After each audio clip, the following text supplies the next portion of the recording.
Hello guys, स्वागत है आपका वॉच क्लासेस में। और हम पढ़ रहे हैं राजस्थान ज्योग्राफी। मेरा नाम है गौरव अग्रवाल और मैं आपको पिछली बार हम्मादा के बारे में बता रहा था और हम्मादा के बारे में हम कुछ टर्म्स पढ़ने वाले थे। हम्मादा के बाद कुछ टर्म्स पढ़ने वाले थे हम, ठीक है। तो हमने बात की थी, हम्मादा की बात की थी हमने बात करी थी हम्मादा की। क्या होता है ये? पथरीला भाग, ठीक है। और ये क्या होता है? ये बालू का युक्त या मुक्त बालू का मुक्त प्रदेश होता है, ठीक है। पथरीला भाग होता है। ये 3 जगह होती हैं, पोखरण, फलौदी, बालोतरा, इनके मध्य होता है पथरीला भाग। फिर हमने बात की थी मगरा पहाड़ियों की बात की थी। जैसलमेर और बाड़मेर के बीच में होती हैं, हम्मादा के साइड में होती हैं, ठीक है। अब हम बात करेंगे 2 और टर्म की। इर्ग की बात करेंगे। एक तो इर्ग क्या होता है? ये होता है संपूर्ण मरुस्थल होता है। संपूर्ण मरुस्थल को क्या बोलते हैं? इर्ग बोलते हैं। क्या होता है ये? संपूर्ण मरुस्थल होता है, इसको इर्ग बोला जाता है। संपूर्ण मरुस्थल का मतलब इसमें जैसे कि ऐसा नहीं है कि बीच में पत्थर मिल गए। ये मरुस्थल, ठीक है। तो जो अगर हम्मादा के साइड में बात करूँ, यहाँ पर बात करूँ तो इधर की तरफ जैसलमेर साइड, जो बाड़मेर साइड में बोलूँ, इधर की तरफ पूरा मरुस्थल होता है। जो बोलते हैं ना, हम जाते हैं जहाँ पे पीके की शूटिंग हुई थी, पूरा डेजर्ट था वहाँ पर। तो वो जो डेजर्ट था वो पूरा जैसलमेर वाला पार्ट। लोग सोचते हैं ना कि अपने जिसको राजस्थान के सोचते हैं राजस्थान पूरा मरुस्थल है। नहीं, तो ये वाला पार्ट ही ये पूरा मरुस्थल है। जिसके बाद तो लोग सोचते हैं इर्ग की बात सोचते हैं, वो इर्ग को समझते हैं कि भाई इर्ग ही पूरा राजस्थान है। पूरा राजस्थान नहीं है, ठीक है। हम्मादा बीच में ये पथरीला भाग आ जाता है इसमें। फिर इसमें एक आ जाता है, क्या आता है? इर्ग के बाद रेग आ जाता है। रेग क्या होता है? रेग में क्या होता है? ये मिश्रित पार्ट है। मतलब थोड़ा मैंने यहाँ से हम्मादा ले लिया, थोड़ा इर्ग ले लिया, इसको मिक्स कर दिया, ठीक है। क्या वो बन गया? रेग। तो रेग एक तरह से रेग क्या होता है? मेरा मिश्रित मरुस्थल होता है।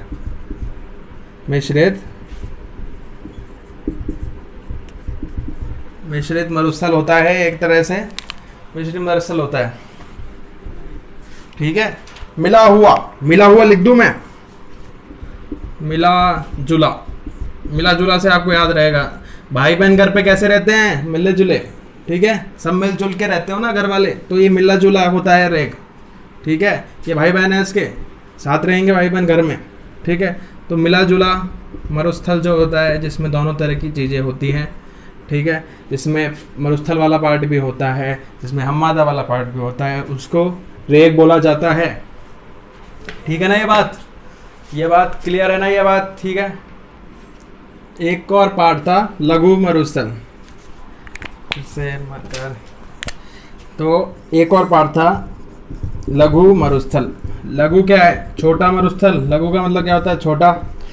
ये कहाँ से कहाँ के बीच में होता है? ये कच्छ गुजरात से लेकर बीकानेर के बीच में होता है लघु मरुस्थल, ठीक है। तो यहाँ पे मान लो अपना कच्छ है, तो अपने ये राजस्थान वाला पार्ट यहाँ पर ये बीकानेर, तो इन दोनों के बीच में जो हो गया ये पार्ट, इस पार्ट को लघु मरुस्थल बोलते हैं, ठीक है। ये मरुस्थल का शॉर्ट फॉर्म है, ठीक है। ये अभी छोटी क्लासों में पढ़ रहा है, ये लघु मरुस्थल है, ठीक है। तो ये बात हुई। अब हम बात करेंगे बालू का स्तूप के बारे में। बालू का स्तूप, कितने अलग अलग तरीके के बालू का स्तूप होते हैं, ठीक है। देखो, अलग अलग जगह में अलग अलग बालू का स्तूपों का वर्चस्व होता है। और बालू का स्तूप हवा की डायरेक्शन पे भी डिपेंड करते हैं, और हवा की डायरेक्शन के अलावा उनकी खुद की आकृति भी होती है, ठीक है। तो बालू का स्तूप का पहला पार्ट जो है वो है अनुदैर्ध्य बालू का स्तूप, ठीक है। अनुदैर्ध्य बालू का स्तूप, ठीक है। इसमें क्या होता है? पवन चल रही है आपकी, क्या चल रही है? पवन चल रही है। पवन की डायरेक्शन में ही क्या है? ड्यून्स बन जाते हैं, सैंड ड्यून्स, मतलब बालू का स्तूप बन जाते हैं। बालू का स्तूप बन जाते हैं, उनको क्या बोलते हैं, अनुदैर्ध्य बालू का स्तूप। उसी डायरेक्शन में बालू का स्तूप बन जाते हैं तो उसको बोलते हैं अनुदैर्ध्य बालू का स्तूप। विंड की डायरेक्शन में ही, पवन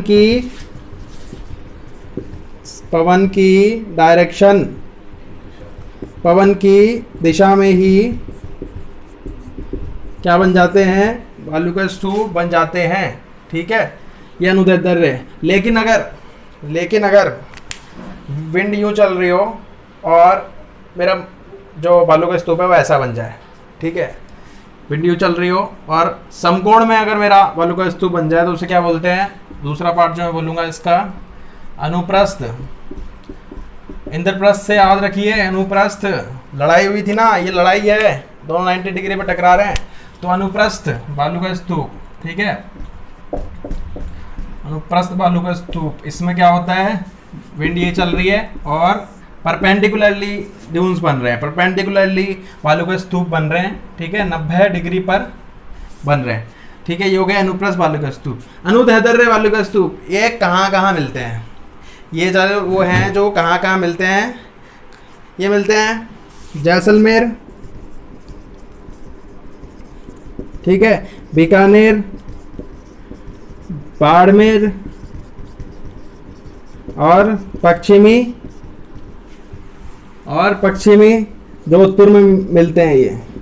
तो इन जगह ये वाले मेरे पवन की दिशा में जो बनने वाले कौन से वाले, अनुदैर्ध्य बालू का स्तूप कहाँ मिलते हैं ये, जो जैसलमेर, बीकानेर, बाड़मेर और पश्चिम जोधपुर में मिलते हैं। और ये अनुप्रस्थ कहाँ मिलते हैं, जोधपुर, कहाँ मिलते हैं, जोधपुर, बाड़मेर, सीकर और झुंझुनू। ठीक है, सीकर और झुंझुनू, जोधपुर, बाड़मेर, सीकर और झुंझुनू इनमें पाए जाते हैं ये। तीसरा टाइप का बालू का स्तूप, दो टाइप के पढ़ लिए अपन ने, अनुदैर्ध्य और अनुप्रस्थ। ठीक है, तीसरा टाइप का होता है बरखान। ठीक है, बरखान बालू का स्तूप। इसमें क्या होता है, देखो गाइस, एक बात बता रहा हूं, काम की बात बता रहा हूं। ठीक है, यही वाला जो होता है, यही बालू का स्तूप होता है जो मरुस्थल के मरुस्थलीकरण में डिपेंड करता है। मतलब ये ही बढ़ाता है आगे, तुम्हारी पीढ़ियाँ कौन बढ़ाता है आगे, तुम बढ़ाओगे, ये पीढ़ियाँ बढ़ाता है, ये मरुस्थल को बढ़ाता है। ये कौन सी शेप में होता है, ये चंद्राकार शेप में होता है। ऐसे तुमने टीले देखे होंगे, बालू का स्तूप देखे होंगे। ठीक है, बरखान बालू का कौन सी शेप है इसकी, अर्धचंद्राकार शेप है इसकी। ठीक है, तो आधा चांद की शेप है इसकी बालू के स्तूप की। और ये कहाँ पाया जाता है, ये भालेरी चूरू। ठीक है, कहाँ पर, भालेरी चूरू में जगह में। ठीक है, और फिर ये बालोतरा आपको पता है, ये बाड़मेर में है बालोतरा। ठीक है, बालोतरा हो गया, भालेरी चूरू हो गया, बालोतरा हो गया, ओशिया, फिर ये रावतसर,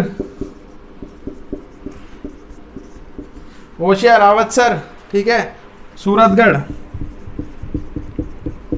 रावतसर, हनुमानगढ़, सूरतगढ़, गंगानगर। ठीक है, ये वाली चीज है। और फिर देशनोक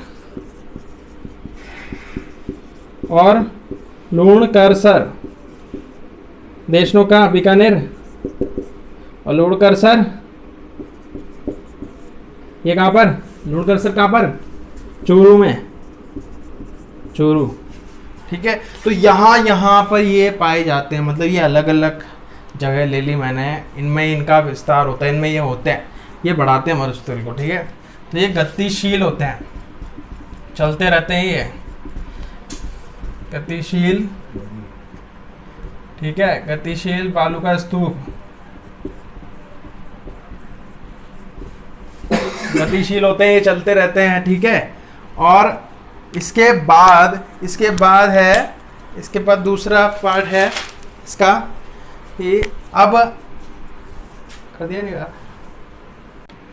तो अब ये जो अपन ने बात करी वो पवन की उस पर बात करी, पवन की डायरेक्शन से बनने जो वाले बालू के स्तूपों के बारे में बात करी।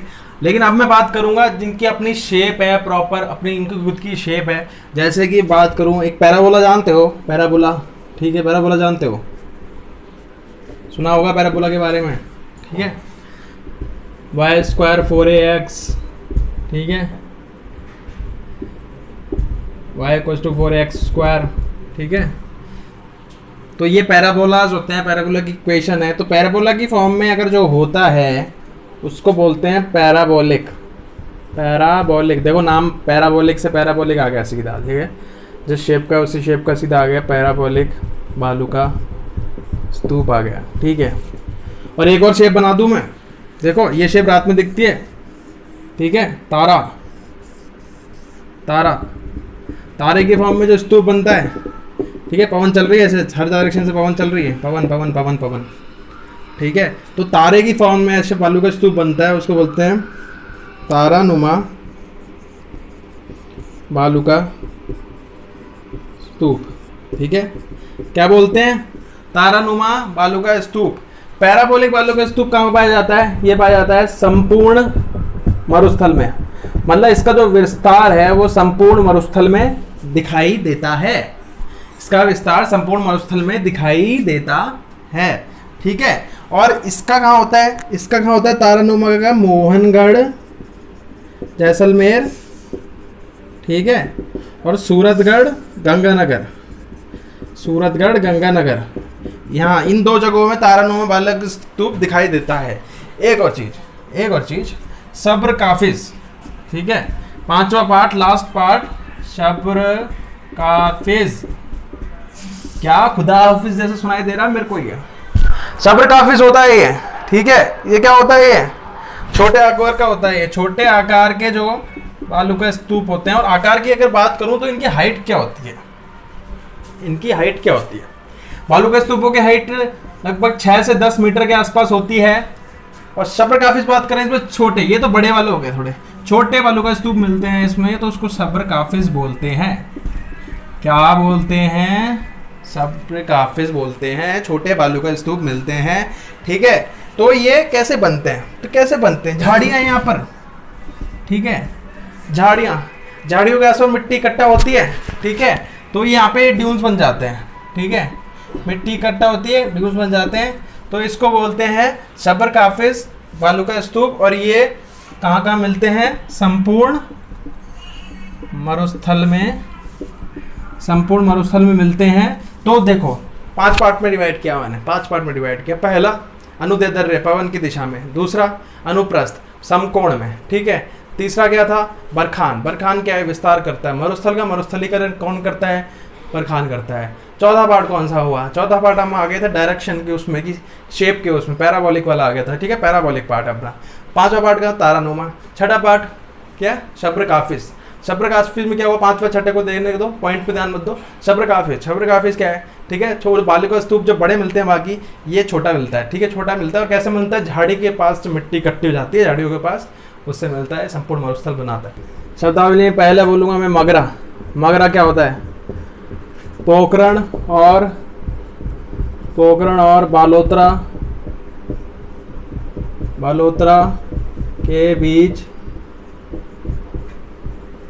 अवशिष्ट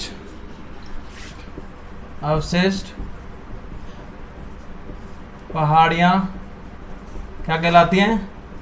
मगरा कहलाती हैं। मगरा कहलाती हैं, ठीक है। फिर बात करते हैं त्रिकूट पहाड़ी की। किसकी बात करेंगे? त्रिकूट पहाड़ी की, ठीक है। तो त्रिकूट पहाड़ी क्या होती है? ठीक है, मगरा की त्रिकूट पहाड़ी, मगरा में ही त्रिकूट पहाड़ी प्रेजेंट है, पाई जाती हैं। तो मगरा की त्रिकूट पहाड़ी 1155 ईस्वी में राव जैसल के द्वारा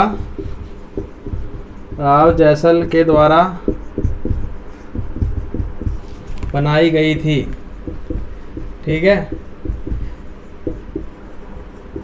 राव जैसल के द्वारा ये बनाई गई थी, ठीक है, स्थापित किया गया था। दुर्ग को इसमें जिसमें जैसलमेर दुर्ग को स्थापित किया गया था। जैसलमेर दुर्ग स्थापित किया गया था। ठीक है, त्रिकूट पहाड़ियाँ, ठीक है, ये तो थी मगरा की पहाड़ियाँ पोखरण से, ठीक है, पोखरण से थी ये बालोतरा के बीच में, ठीक है, इन्हीं पर ही त्रिकूट पहाड़ी थी। ठीक, कहाँ पे कब बनाए थे इनको? 1155 ईस्वी में बनाया था। किसने बनाया था? राव जैसल ने बनाया गया था। ठीक है, इसमें जैसलमेर दुर्ग की स्थापना की थी। किसने की थी? राव जैसल ने स्थापना की थी। ठीक है, इसके पूर्व इस नगर को वल्ल कहा जाता था।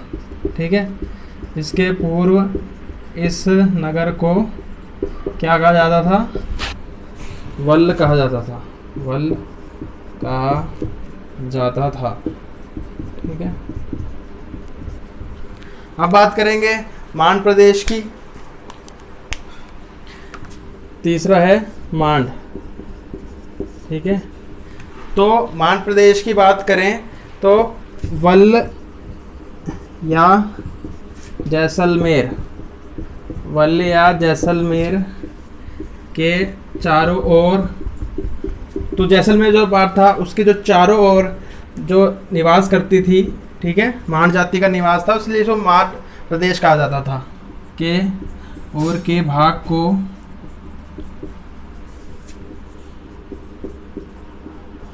मांड प्रदेश कहा जाता था। ठीक है, इसको मांड प्रदेश कहा जाता था। अब बात करेंगे प्याला झील की। प्याला झील साथ साथ में रन बालसन, खड़ीन और बजादा की, ये एक ही टॉपिक से सारे कवर हो रहे हैं, इसलिए मैंने इनको साथ लिख दिया इन चीज़ों को। जैसे कि अब मैं बात करता हूँ कि एक्सप्लेन करने के लिए, बारिश हो रही है, ठीक है, बारिश हुई, बादल है, ये बादल गरजे, दो बादल टकराए आपस में, बारिश हुई, ठीक है, बारिश होके एक अस्थाई झील बन गई। कौन सी झील? अस्थाई झील। अस्थाई झील का निर्माण हुआ। ठीक है, अस्थाई झील का निर्माण हो गया। ठीक है, दो बालू का स्तूपों के बीच में। ठीक है, ये करेंगे बालू का स्तूप, ये वाला, ठीक है, यहाँ पे भी बालू का स्तूप, दो बालू का स्तूपों के बीच में हो गया। ठीक है, अस्थाई झील का निर्माण हुआ। ठीक है, अब अस्थाई झील का निर्माण हुआ, उसको क्या बोलते हैं? प्याला झील बोलते हैं। क्या बोलते हैं? वर्षा जल एकत्र होने से बनी गई स्थायी झील, अस्थाई झील। वर्षा जल एकत्र होने से बनी गई अस्थाई झील को प्याला झील कहा जाता है। ठीक है, तो प्याला झील हो गया। अभी पानी भर गया है, ये पानी धीरे धीरे रिसाव होके जमीन के अंदर जाएगा। ठीक है, तो इससे यहाँ पे दलदली क्षेत्र बन जाएगा।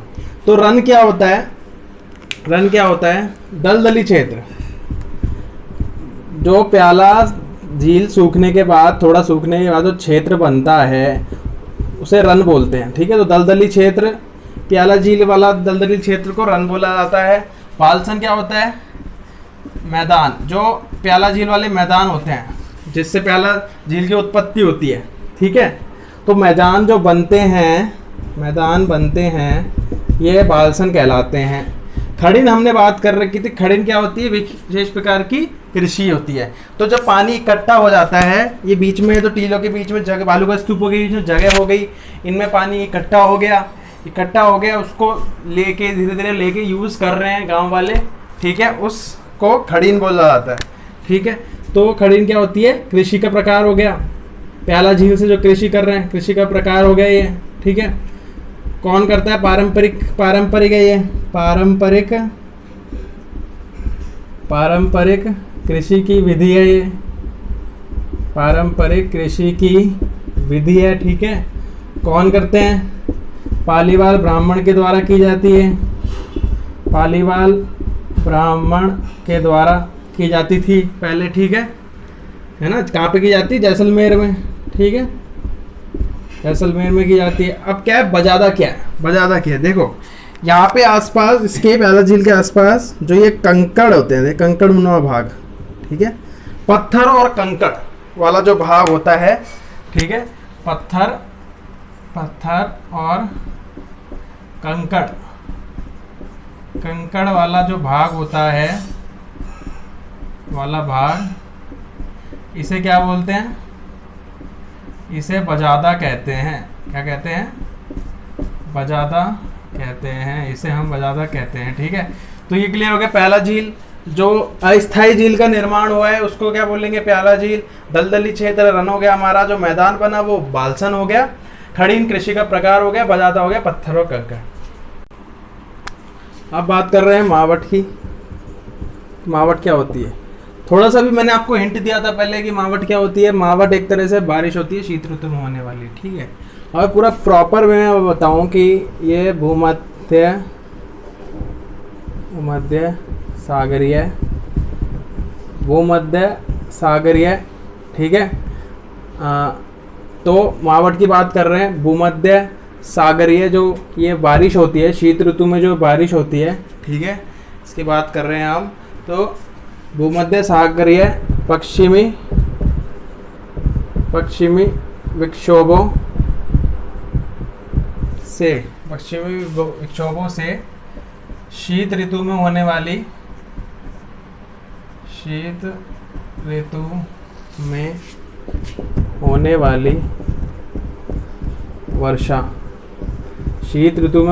वर्षा, तो इसको मावट कहा जाता है। शीत ऋतु में होने वाली वर्षा को कहा जाता है, ठीक है। तो ये मावट होता है। मावट क्या होती है? शीत ऋतु में होने वाली वर्षा होती है। इसको गोल्डन ड्रॉप्स भी कहा जाता है। गोल्डन ड्रॉप्स, राजस्थान में गोल्डन ड्रॉप्स, या फिर सुनहरी बूंदे, ठीक है, सुनहरी बूंदे भी कहा जाता है, ठीक है। इसमें जो फसल उगी जाती है वो रबी की उगी जाती है, रबी, ठीक है। रबी की फसल, रबी में कौन सी फसल? गेहूं की फसल, ठीक है। गेहूं की फसल उगाई जाती है, बोई जाती है ना।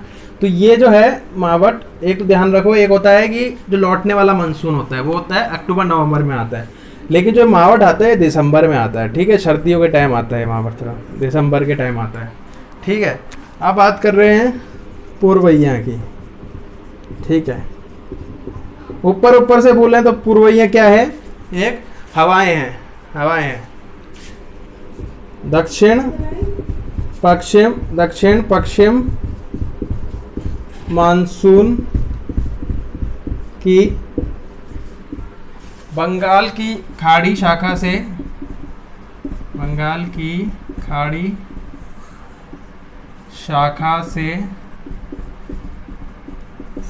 चलने वाली हवाएं। तो ये हवाएं होती हैं जो कि किसमें? दक्षिण पश्चिम जो अपना मानसून होता है, इसमें दो तरफ से आती हैं। दो तरफ से हवाएं आती हैं। एक तरफ से हवाएं आती हैं अरब सागर से, और एक आती है बंगाली खाड़ी से। अरब सागर से जो बारिश होती है वो कम होती है बहुत, या बंगाल खाड़ी से जो हवाएं आती है उनसे बारिश ज़्यादा होती है, ठीक है। तो ये बंगाल की खाड़ी से शाखा से जो हवाएं आती हैं उनको पूर्वइया बोला जाता है, ठीक है। उनको क्या बोला जाता है? पूर्वइया बोला जाता है। इसके बाद बात कर रहे हैं लाठी सीरीज की। लाठी सीरीज, ठीक है। लाठी सीरीज क्या होता है? अब देखो, लाठी सीरीज एक पट्टी है, ठीक है। कैसी पट्टी है? एक पट्टी है, भूगर्भीय पट्टी है। कैसी पट्टी है? भूगर्भीय पट्टी है, ठीक है। इसमें जो मिलता है सेवन घास का मैदान मिलता है, ठीक है। मतलब कि घास मिल रही है इसमें, रेगिस्तान में घास मिल रही है, घास वाला पानी वाला क्षेत्र मिल रहा है रेगिस्तान में, ठीक है। तो रेगिस्तान में पानी वाला क्षेत्र मिल रहा है अपन को, ठीक है। तो ये कहाँ से कहाँ के बीच में होता है? पोखरण जैसलमेर से किसके बीच में होता है? मोहनगढ़ जैसलमेर के बीच में होता है। तो पोखरण जैसलमेर से मोहनगढ़ जैसलमेर के बीच में एक भूगर्भीय पट्टी है। भूगर्भीय पट्टी है, ठीक है, जहाँ पे सेवन घास भी पाई जाती है, सेवन घास पाई जाती है, ठीक है, सेवन घास पाई जाती है, ठीक है। सेवन घास किस लिए इंपॉर्टेंट होती है? दुधारू पशुओं के लिए जरूरी होती है, ठीक है, दुधारू पशुओं के लिए जरूरी होती है। तो ये किसका एग्जाम्पल है? लाटी सीरीज एग्जाम्पल है, ठीक है।